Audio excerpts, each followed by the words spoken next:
Liftoff carrying Dragon and the CRS-30 mission to the International Space Station. Good afternoon, I'm Yomei Zhou, a propulsion engineer here at SpaceX in Hawthorne, California. Dragon will deliver about 6,200 pounds of science, supplies, and equipment to the space station and will return with about 4,000 pounds in just about a month. Dragon will arrive at the space station and dock autonomously to the zenith port of the station's Harmony module on Saturday. For those of you following along, you'll know that this mission marks our 27th of the year and our 42nd Dragon mission to the station. It's also Dragon's third trip to the station this year, and it's only March. Today is the first time our upgraded Dragon spacecraft will be launching from Slick 40 after we stopped flying our previous version of Dragon back in 2020. To support our growing launch manifest, we've made new upgrades to Space Launch Complex 40, including a brand new tower and access arm, which enables more efficient late load operations as well as human spaceflight missions. The new crew arm allows Dragon flexibility to switch between pads LC-39A and Slick 40 for all missions. In addition to the crew access arm, the teams have recently added 2 emergency egress chutes to provide an additional way to rapidly evacuate the tower. Teams tested the new emergency chutes for the first time earlier this month. With these updates, we're on our way to having 2 launch pads capable of supporting flying humans to space. We'll have more exciting human spaceflight updates to share a little later in the program. Dragon is the only vehicle flying today that can fly a round trip to and from the space station, carrying vital supplies to space and returning safely with critical cargo. Today's Dragon spacecraft will be flying for the 4th time, and the Falcon 9 it's sitting on top of will be making its 6th flight. Reusability is key to everything we do here at SpaceX, and to date, we've reflown 24 Dragon spacecraft and 241 Falcon 9 rockets. Speaking of Falcon 9, propellant loading began about 15 minutes ago and will complete at the T-minus 2-minute mark. Weather is looking great with only a 10% probability of violation. Range is green and ready to support. Everything is looking good as we count down to an instantaneous launch attempt at 4:55 p.m. Eastern Time today. And with that, let's check in with Gary Jordan at NASA in Houston.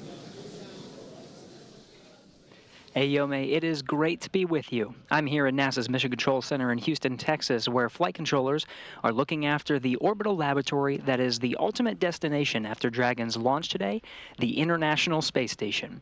We're watching today's launch closely and working with the teams with you there in Hawthorne, California, as well as Falcon 9 teams at Kennedy's Space Center in Florida, following the launch criteria. As of this moment, the teams here in Mission Control Houston are go for launch. The International Space Station is ready to receive Dragon and the 3 tons of cargo on board. You'll see 2 flight directors in Houston today. There on screen is Flight Director Diane Daly and Nicole McElroy. Lots going on in this room and aboard the International Space Station today, and teams are following along in the action. Just this morning, the scheduled launch of the Soyuz MS-25 was automatically scrubbed by ground support equipment due to a low voltage reading in the Soyuz rocket electrical system at the Baikonur Cosmodrome in Kazakhstan. NASA astronaut Tracy Dyson, with her counterparts, Soyuz Commander Oleg Novitsky, and spaceflight participant Marina Vasilevskaya, have since safely egressed or exited the Soyuz spacecraft and left the launch pad, and are safely back at the Cosmonaut Hotel crew quarters as teams evaluate another launch attempt.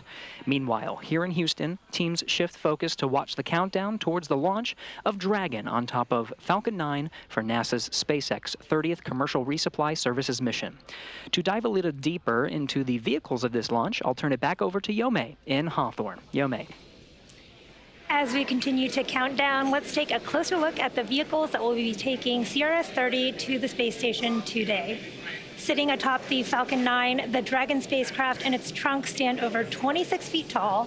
The nose cone opens shortly after launch to expose the forward bulkhead thrusters and docking mechanism that will connect with the station.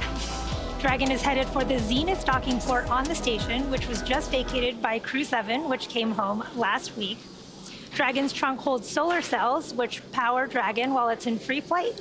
The trunk can also carry unpressurized cargo, which it will be doing today. Dragon has 16 thrusters that can be used in space to help navigate the spacecraft to its destination, with each thruster providing about 90 pounds of force. The Dragon spacecraft has played a significant role in advancing our future in space by safely transporting crew and cargo to and from the space station. There are currently 4 Dragon spacecraft supporting human spaceflight missions that have docked to the station, and their names are Endeavour, Resilience, Endurance, and Freedom. There are an additional 3 Dragon spacecraft supporting cargo missions. Altogether, the reusable Dragon spacecraft fleet has completed 8 human spaceflight missions on behalf of NASA and has both visited the station and returned to Earth 41 times under NASA's commercial resupply and commercial crew programs. As always, Dragon will be delivered to orbit today by SpaceX's Falcon 9 rocket, which provides 1.7 million pounds of thrust on its first stage thanks to its 9 Merlin M1D engines. Today's booster last flew in January of this year for the Axiom 3 mission.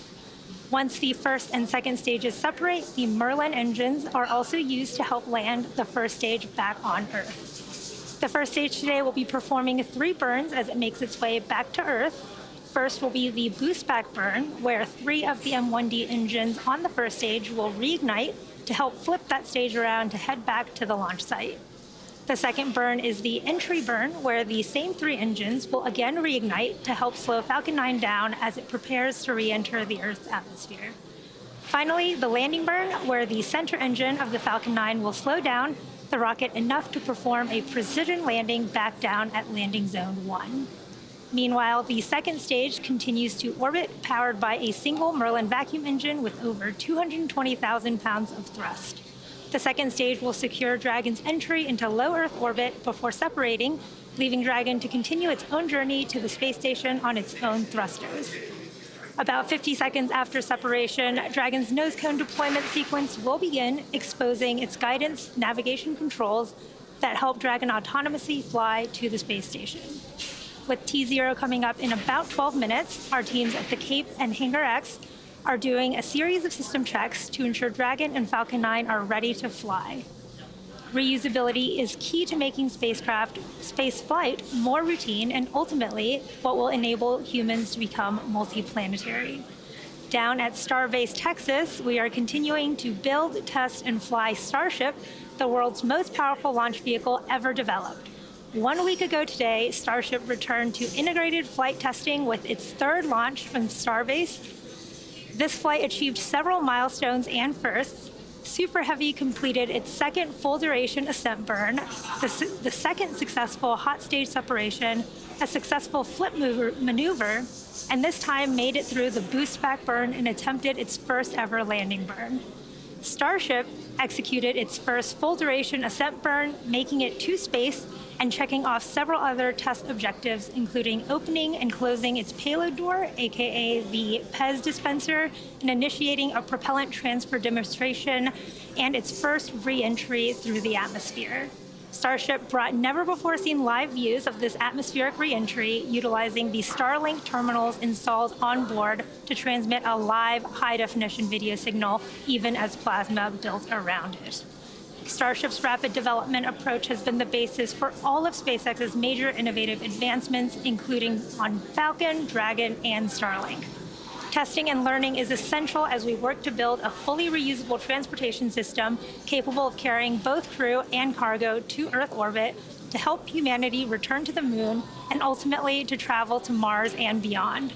Building bases or even cities will require huge amounts of cargo and eventually crew, and that's where Starship comes in.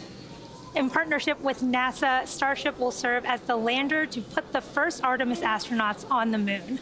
The vehicle will perform 1 uncrewed demonstration flight before the Artemis 3 mission, which will be the first human surface expedition since 1972. With the ability to deliver cargo and people to the lunar surface, we'll be ready to help humanity build a sustainable presence on the moon and learn how to live off-world before the next step to Mars. Starship is now getting ready for its 4th test flight. Every launch and mission yields critical data for continuing to improve and pave the way for our future in space, and Flight 4 will continue that journey very soon. For now, I'll send it back over to Gary at JSC. Hey, thanks, Yome. Teams in Houston continue to watch the countdown of NASA's SpaceX CRS-30 mission, and everything's looking good. This will be the 4th launch to the International Space Station in an incredibly busy year. Take a look. 2020.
Continuing scientific discovery is enabled by missions like today.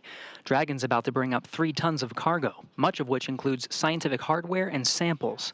The microgravity environment of the space station not only allows for a unique perspective from which to observe physical and biological phenomenon, but it serves as a test bed for improving technologies and capabilities that can send us farther into the solar system and advance our lives right here on Earth. The science portfolio inside Dragon right now includes all of this, enabled by scientists and engineers who have been working for months, sometimes years, to prepare for this moment, a launch to the International Space Station. Here are some highlights of what's inside Dragon today. SpaceX is set to launch its 30th resupply services mission to the International Space Station, carrying science investigations to further NASA's missions to deep space and benefit life on Earth. A new set of sensors on Astrobee robots will test technology to automate 3D sensing and mapping for future space missions. Researchers will observe photosynthesis in space to support the development of bioregenerative life support systems. A student-developed CubeSat will measure sea ice and wave height to enhance our understanding of climate change impacts.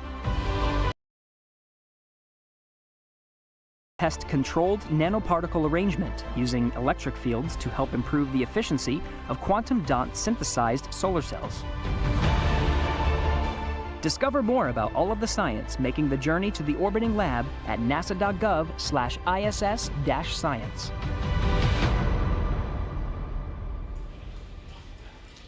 Here at just about T-minus 5 minutes, all systems are currently a go for an on-time liftoff. Strong back retraction will begin shortly, and in preparation for that retraction, strong back retract. You heard that call out, the sequence first beginning. Dragon is in terminal count. Beginning, strong back retraction has begun. You'll see the clamp arms on the second stage just below Dragon beginning to open, and then the strong back will recline away from Falcon 9. That transporter erector, which is that large truss structure to the left of Falcon 9, is what will retract. Strong back is retracting. In preparation for liftoff, and you heard that call out that the strong back is retracting. You can see those clamp arms opening just below Dragon as well. In just a few seconds, you should see that strong back recline away from Falcon 9 and Dragon.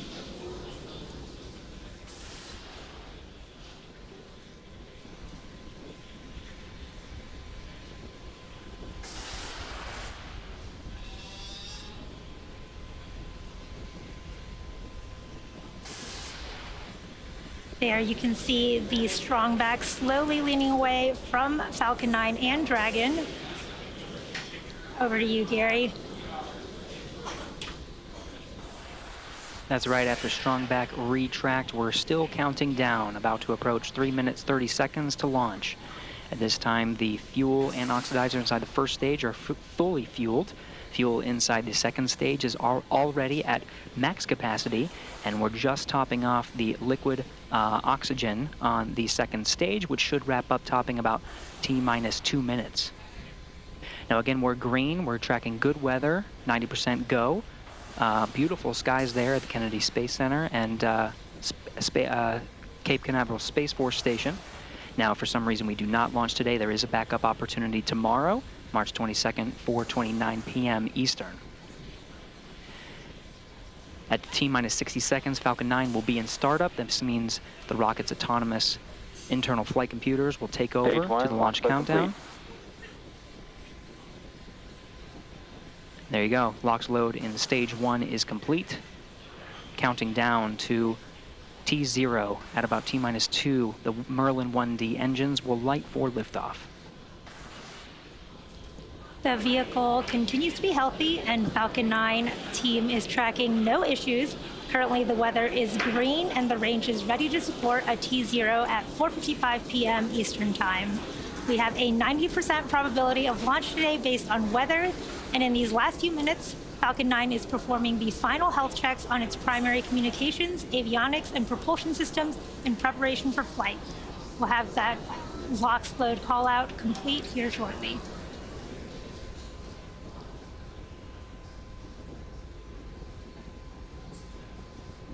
Stage 2, LOX load complete.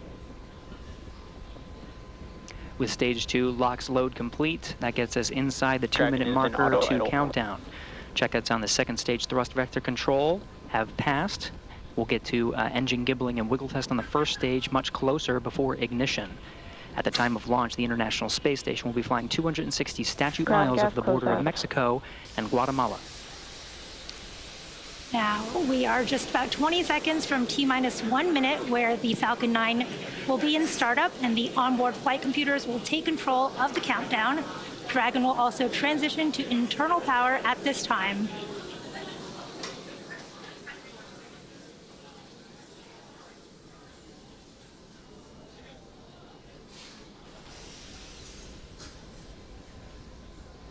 Falcon 9 is in startup. We are now in startup. Dragon is in countdown. And Dragon is in countdown. Range remains go for launch, waiting for that final go from the SpaceX launch director. SpaceX launch director, go for launch. You heard that call out. The launch director has given that final go. All systems are go for launch of Falcon 9 and the CRS-30 mission.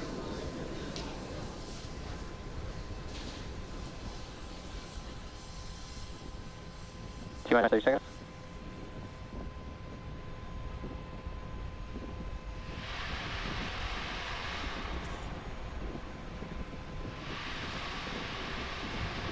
-15 seconds. T-minus 10, 9, 8, 7, 6, 5, 4, 3, 2, 1, ignition, and liftoff at a Dragon return to Space Launch Complex 40.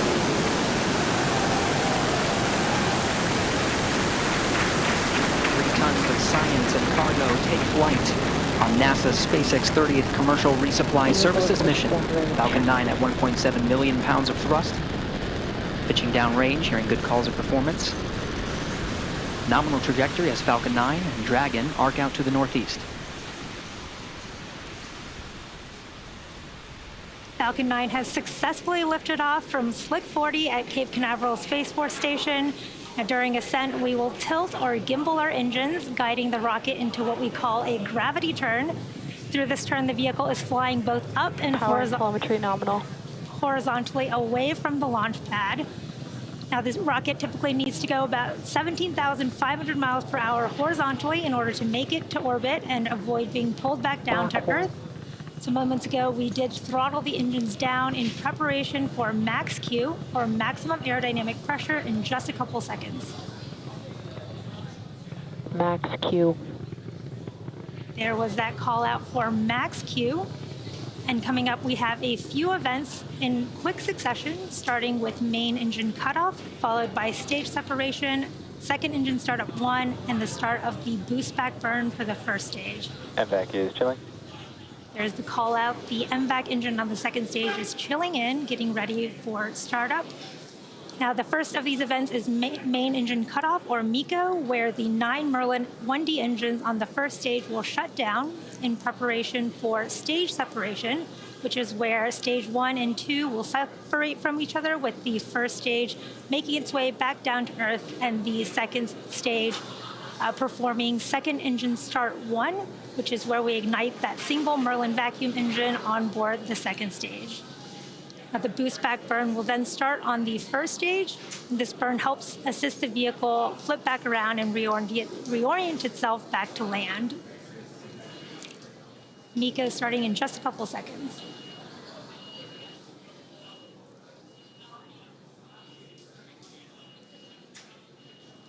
MECO.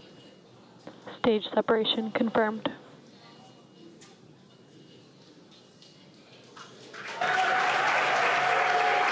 And back ignition.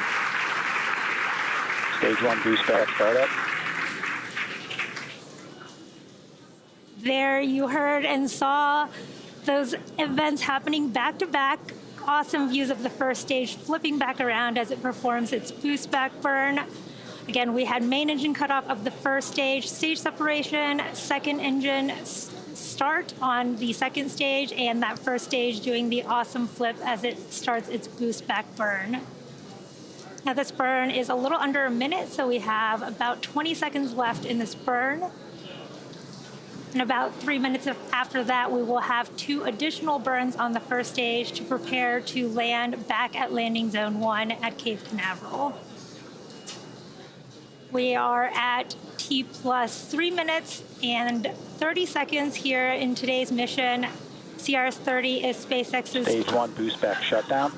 There's that confirmation for the boost back shutdown of the first stage. Nominal trajectory. And a nominal trajectory. As again, CRS-30 is SpaceX's 27th launch this year. And we are coming up on the entry burn of the first stage, as well as second engine cutoff. On those live views of the first stage, you can see the attitude control system creating those beautiful puffs of white gas.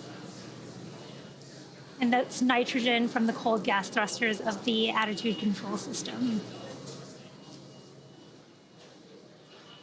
And around T plus 6 minutes and 30 seconds, you should see on your screen the first stage's entry burn. And for the entry burn, we relight 3 of the M1D engines on the first stage, starting with the center engine 9, followed shortly by engines 1 and 5, which slows the vehicle down as it passes back into the Earth's atmosphere. We need to slow down to reduce re-entry forces, which helps us to recover and reuse the first stage.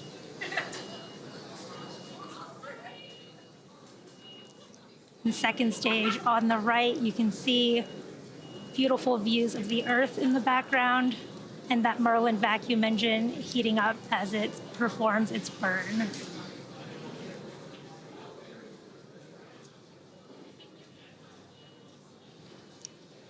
Again, we are a little over a minute to the start of our first stage entry burn.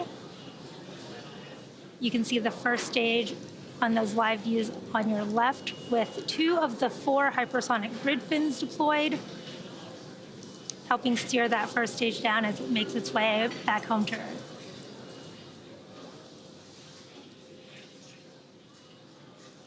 Now you can see the telemetry on the bottom left and right hands of your screen. The right-hand side is the second stage carrying our Dragon capsule, and the left-hand side is the first stage.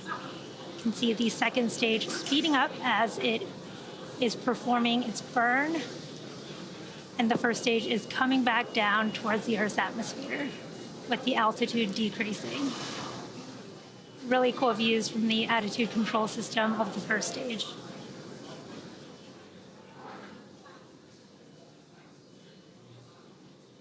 Just about 20 seconds from the start of our first stage entry burn, we should be able to see really cool views of that burn from those views on the left of your screen.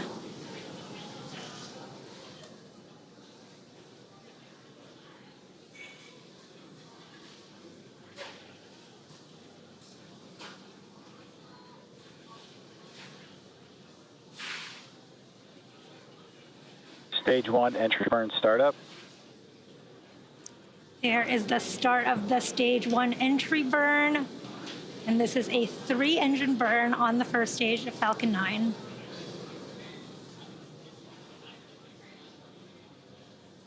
Stage 1 entry burn shut down. There you Stage saw 1 FTS has safed. really cool views of the end of the first stage entry burn and Both the flight stages nominal trajectory. and the call-outs for nominal trajectory and the flight termination system being safed. Now, the first stage that is supporting today's mission has just performed this entry burn for the 6th time. Falcon 9 is the world's first orbital-class reusable rocket, and this allows SpaceX to refly the most expensive parts of the rocket, which in turn drives Stage 1 transonic. down the cost of access to space. Now, coming up, we have that landing burn starting in just a few moments.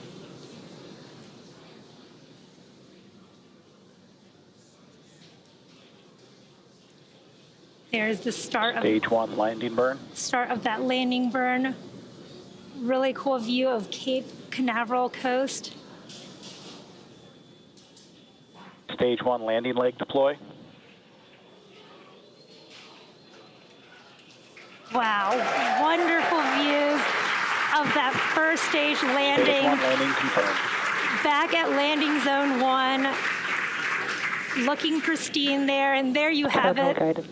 That landing marks SpaceX's 286th recovery of an orbital-class rocket, including the first stage landings for Falcon Stage 9 2 FTS has safed. and Heavy. You heard that call out that stage 2 FTS is safe, getting ready for second engine cutoff here in just under 10 seconds.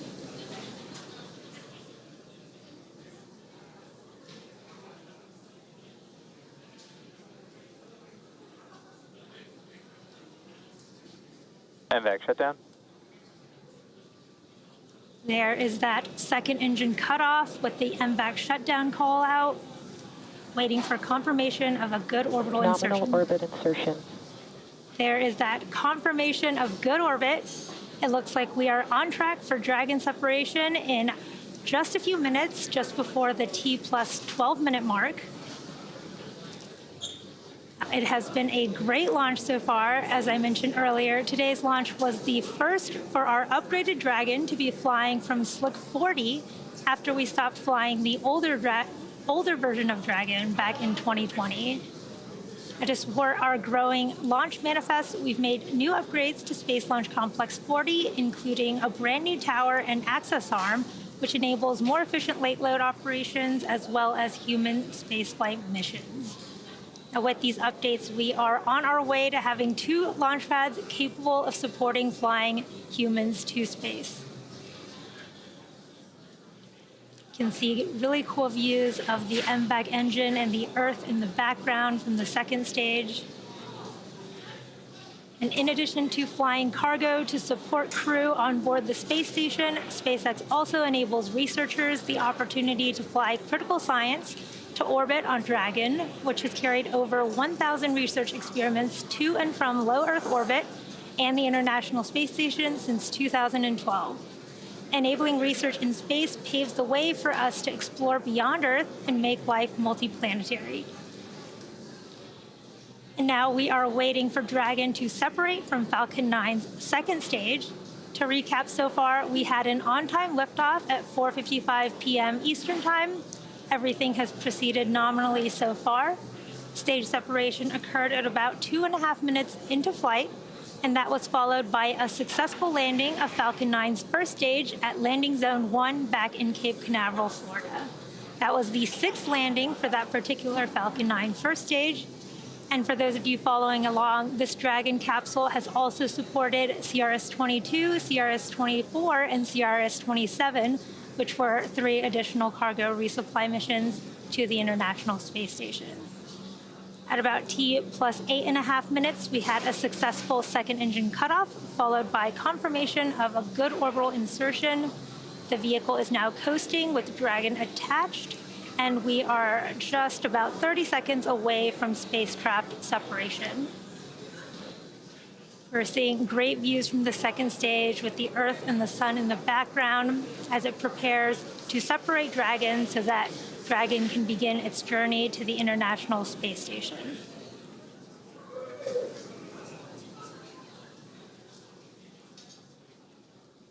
Just a few seconds from payload deployment.